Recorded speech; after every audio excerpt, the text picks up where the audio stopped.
熱氣球爆炸，9個港人魂斷1000尺高空。有遊客影到事發時嘅一刻。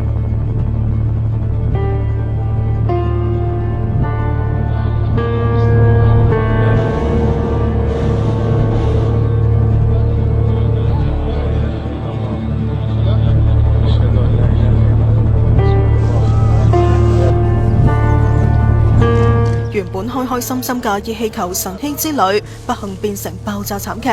19個遊客命喪1000尺高空，當中包括9個港人。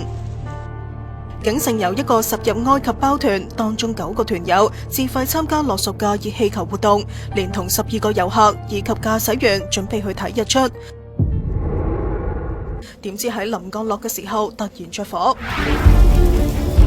，2個英國遊客同駕駛員更加被拋埋出嚟。We heard a loud explosion behind us, and I looked back and saw lots of smoke, and then we could see the reaction of the pilot on the balloon, and told us to look forward. 熱氣球輕咗再上升，其他嘅遊客已經走唔甩啦，唔係鑑心燒死，就係跳落嚟跌死。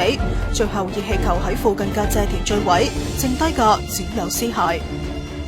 客人嘅年歲呢，大概係33至到62歲。